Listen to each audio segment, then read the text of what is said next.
The campus really has its roots in what's called a long-range development plan, or LRDP. There have been a series of them over the years, but the first was published in 1963, and it set some pretty high architectural standards for the campus.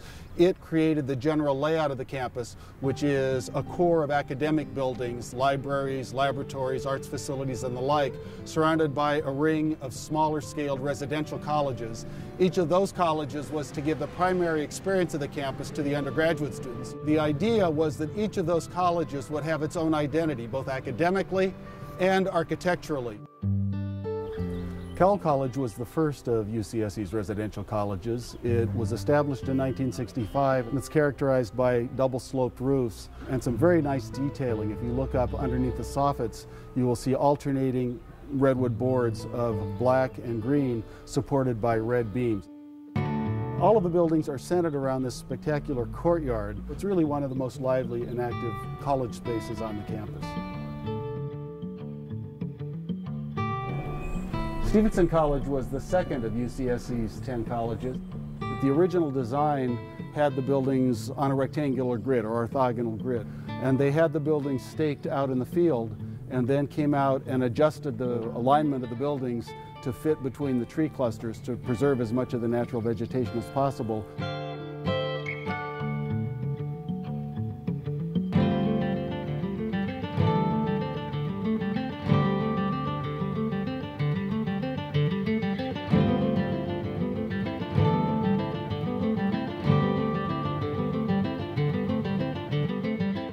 One of several things that give Merrill College its unique identity is a tradition established by the students. There's a low road that otherwise would be pretty dreary, but many years ago students started painting murals along the wall, bringing a lot of color into an otherwise utilitarian area. UCSC's old bookstore building was designed by the architect Henrik Bull and opened in the early 1970s.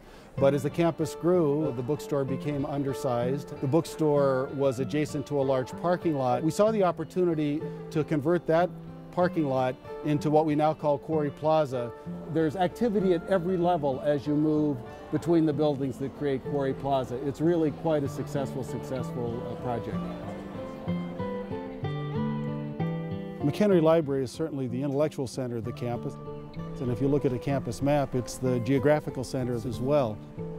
In siting and designing the new addition to McHenry, the architects created this outdoor lawn space between the original building and the new building, and they've talked about it as an outdoor living room for the campus here at the center. Kresge College in a lot of ways is really a product of the 1970s. In addition to the academic freedom that it represents a movement in architecture away from the dictates of the international style.